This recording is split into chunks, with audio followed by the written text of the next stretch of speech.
फूलमतिया काकी भी अपने बिस्तर पर लेटी थी, लेकिन पता नहीं क्यों उन्हें आज नींद नहीं आ रही थी।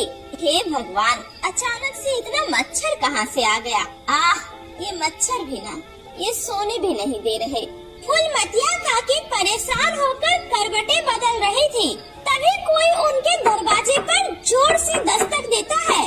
इस वक्त कौन हो सकता है? कौन है? वो जैसे तैसे अपने बिस्तर से उठती है, लेकिन बाहर से कोई उनका दरवाजा जोर जोर से पीटे जा रहा था। अरे भाई, आ रही हूँ, खोल रही हूँ दरवाजा। पता नहीं इतनी रात को कौन है। फूलमतिया काकी जैसे ही दरवाजा खोलती है, वहाँ कोई नहीं होता। तभी हवा का एक तेज झोंका आता है और अंधेरे में से एक अजीब सी महिला उनके दरवाजे के पास आती है। कौन हो तुम और इस वक्त यहाँ पर क्या कर रही हो? बहन जी, मुझे बहुत तेज भूख लगी है। मैंने कई दिनों से कुछ नहीं खाया।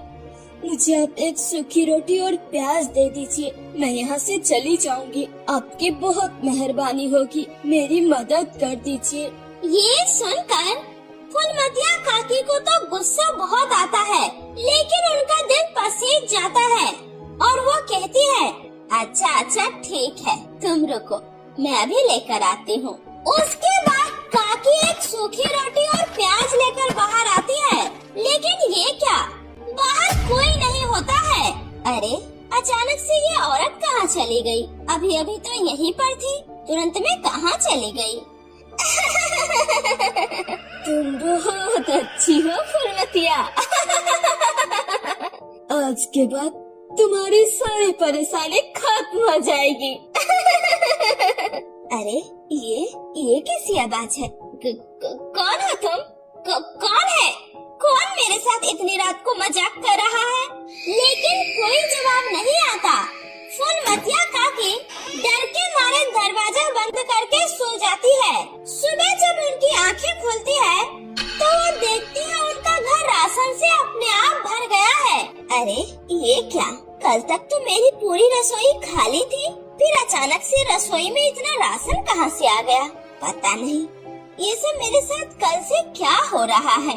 इधर फूलमतिया काकी ये सोच ही रही थी, तभी उन्हीं के पड़ोस में रहने वाली उर्मिला के घर से काफी ज्यादा आवाजें आ रही थी। हाय भैया, मैं तो लुट गई, बर्बाद हो गई। अरे, मेरा सब कुछ खत्म हो गया। कोई पुलिस बुलाओ, कोई जाकर रिपोर्ट करवाओ। हाय भगवान, ये क्या हो गया? अरे उर्मिला बहन, क्या हुआ? सुबह सुबह इतना ज्यादा क्यों चिल्ला रही हो? क्या बताऊं काकी, रात को मेरे घर में चोरी हो गई। मेरा सारा राशन और अनाज कोई चुरा कर ले गया। हम मेरा क्या होगा? मैं क्या करूंगी काकी? अरे बहन, तुम लोग रात को घर पर नहीं थी क्या? कहीं गई थी? अरे, मैं तो घर पर ही थी। रोज ही तो चोर के डर से पहरा देते रहती हूँ, लेकिन पता नहीं रात को कैसे मेरी आँख लग गई और मेरा सब कुछ लुट गया। हाँ, याद आया, ये सब जरूर उस भिखारन ने किया है। हाँ, वो रात को मेरे घर आई थी प्याज और सूखी रोटी मांगने। इतनी रात को कौन इतना तेज दरवाजा खटखटा रहा है? अरे, आ रही हूँ, मेरा दरवाजा मत तोड़ देना। उर्मिला जैसे ही दरवाजा खोलती है, दरवाजे पर वही प्याज और सूखी रोटी मांगने वाली औरत होती है। बहन, बहुत जोरों की भूख लगी है, बस एक सूखी रोटी और प्याज दे दो। अरे, तू पागल है क्या? इतनी रात गए तू मेरे घर में सूखी रोटी और प्याज मांगने आई है? चल भाग यहाँ से, मेरे घर में कुछ नहीं है, समझी? पता नहीं कहाँ से ये भिखारी आ जाते हैं। चल भाग यहाँ से। अगर दोबारा दरवाजा खटखटाई ना तो तेरी खैर नहीं, समझी? ये तुमने अच्छा नहीं किया। अब से तुम्हारे घर में कभी अनाज नहीं रहेगा, कभी नहीं। अच्छा ठीक है, चल अब दफा हो। इतना बोलकर मैं दरवाजा बंद करके सो गई थी। ये सब उसी भिखारन का काम है। उसी ने मेरे घर का सारा राशन चुराया है, उसी ने ये सब किया है। ये सब सुनकर फूलमतिया काकी हैरान रह जाती है।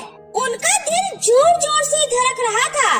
कल थी वही तो थी, और उन्होंने तो उसे सूखी रोटी और प्याज भी दिया था।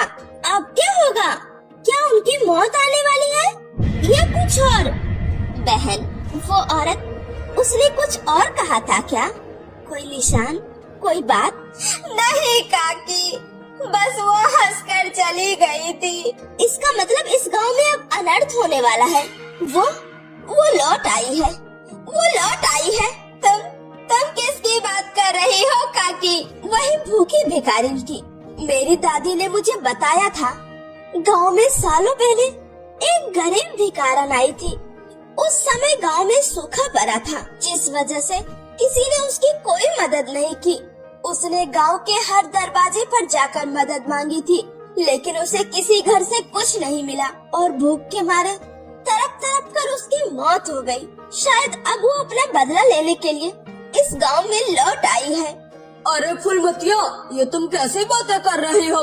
इस बात को हुए कई अरसा बीत गया। भला अब वो भिखारन हमारे गांव में क्यों आएगी? ये सब जरूर किसी की साजिश है। कोई चोर है जो रात में घूमता है, हमें उन पर नजर रखनी होगी। हाँ, मैं भी इन सब बातों को नहीं मानता। ये सब जरूर कोई चोर का ही काम है, लेकिन अब वो हमारे हाथ से नहीं बचेगा। इस तरह रात होने पर सभी लोग अपने अपने घरों में सो रहे थे। रात के ठीक 12 बजते ही वो सूखी रोटी और प्याज मांगने वाले गरीब भिखारन एक दरवाजे पर दस्तक देती है। अरे, इतनी रात को क्या चाहिए तुम्हें? क्यों दरवाजा खटखटा रही हो? बहन जी, बहुत जोरों की भूख लगी है, मुझे एक सूखी रोटी और प्याज दे दीजिए। अच्छा, तो तू ही है वो चोरनी जिसने गांव वालों का जीना हराम कर रखा है। रुक, तुझे तो मैं अभी मजा चखाती हूँ। आज तू मेरे हाथों से बच नहीं पाएगी। मैं तुझे ऐसे सबक सिखाऊंगी कि तू जिंदगी भर याद रखेगी। इतना बोलकर वो महिला जैसे ही उस भिखारन का हाथ पकड़ती है, वो भिखारन अचानक से गायब हो जाती है। चुड़ैल, हे भगवान, ये तो सच में चुड़ैल निकली। फूलमतिया काकी ने सही कहा था। मैंने एक चुड़ैल से पंगा ले लिया। हाय दैया, अब मेरा क्या होगा? तभी वो चुड़ैल फिर से उसके सामने आती है। मुझे बहुत भूख लगी है, मुझे सूखी रोटी और प्याज दे दो बहन, मैं यहाँ से चली जाऊंगी। ठीक है चुड़ैल जी, मैं अभी लेकर आती हूँ। लेकिन तुम मुझे कुछ मत करना। जय हनुमान रक्षा करना। उसके बाद वो महिला रोटी और प्याज लेकर बाहर आती है। चुड़ैल जी, मैं आपके लिए रोटी और प्याज लेकर आई हूँ। उसके बाद वो रोटी और प्याज वहाँ से अपने आप गायब हो जाता है। रोटी और प्याज जैसे ही वहाँ से गायब होता है, वो महिला डर के मारे कांपने लगती है। तभी अचानक सामने धुंध सी छा जाती है और उस धुंध में फिर से वही औरत दिखाई देती है। इस बार उसकी आंखों में गुस्सा नहीं बल्कि आंसू था। डरो मत, मैं यहाँ किसी को नुकसान नहीं पहुँचाने आई हूँ। मैं तो यहाँ पर भूख की सजा देने आई हूँ और दया का फल भी। तुम कौन हो और गाँव वालों से क्या चाहती हो? सालों पहले इस गांव ने मुझे भूखा मरने दिया। मैं बस आज सिर्फ ये देखने आई हूँ कि इस गांव के लोग बदल गए या फिर नहीं। इसका मतलब तुम यहाँ बदला लेने आई हो? नहीं, मैं तो बस यहाँ के लोगों को जांचने आई हूँ। कुछ लोग अब भी वही हैं, कंजूस, डरपोक, बेरहम। कुछ ने मुझे ठुकराया, कुछ ने मुझे आज भी गाली दी और कुछ ने तो हाथ पकड़कर मुझे मारने की कोशिश की। लेकिन कुछ लोगों ने दया की, सूखी रोटी और प्याज दिया। जिन्होंने दया की, मैंने उनके घर को राशन से भर दिया और जिन्होंने मुझे ठुकराया, मैंने उनसे उनका सब छीन लिया। अब तुम आगे क्या करोगी? अब मैं हमेशा के लिए यहाँ से जा रही हूँ। इस गांव ने मुझे जवाब दे दिया। कुछ लोग बदल गए हैं, लेकिन कुछ नहीं। लेकिन मैं अब यहाँ नहीं लौटूंगी। भूख की सजा अब खत्म हुई। अब से ये गांव अपनी किस्मत खुद लिखेगा। इतना कहकर वो चुड़ैल धुंध में घुलने लगी जैसे कि कभी थी ही नहीं। उस दिन के बाद से उस गांव में कोई भी भिखारी भूखा नहीं सोता था।